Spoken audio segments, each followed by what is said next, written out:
Samedi 21 septembre, le Petit Nancy a accueilli la 11e édition de la Caroline Fête son chemin. Cette manifestation, organisée par riverains, associations et bénévoles, a pour but de créer un espace de rencontre et de partage.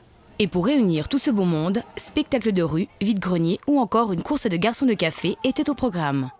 Elle existe sur l'initiative du terrain d'aventure et de la Villa Tacchini qui se sont mis ensemble pour créer un moment privilégié pour les habitants de ce quartier. Je crois qu'un des premiers rôles de cette fête, c'est d'offrir maintenant des groupes de qualité, d'avoir des spectacles aussi qui sont de qualité. Aujourd'hui, on a par exemple la chance d'avoir un spectacle de rue de la part des batteurs de pavés. Ils viennent de la Chaux-de-Fonds, ils jouent Hamlet d'une manière revisitée à leur sauce. Cette fête de quartier a pu évoluer au fil des années grâce au précieux travail des bénévoles. Elle est désormais un des rendez-vous incontournables du Petit Nancy. Le futur, il le voit en grand.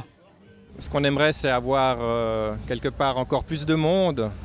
Donc, nous, on a choisi d'essayer de trouver des groupes de musique, par exemple, pour le soir. On a Herbalist Crew, qui est quand même un groupe connu à Genève. Donc, on aimerait bien, par ce biais-là, aussi drainer des jeunes du quartier, mais aussi un peu plus loin. Entre autres, cet événement a aussi permis aux animateurs des associations de sortir de leur périmètre. Pour nous, les animateurs, on constate que nos lieux ils sont bien habités. Pour moi, au terrain d'aventure, on a beaucoup d'animations avec les enfants. Le terrain est très fréquenté par les enfants, mais on voit très peu les parents. Alors pour nous, c'est aussi une occasion ici de rencontrer de nombreux parents. Et puis c'est aussi une ouverture sur le quartier. C'est un des rôles de ces associations, de ces lieux. Cet événement a compté avec le soutien du bus unité de prévention Parc, la Villa Tacchini, la ville de Nancy et le comité des bénévoles.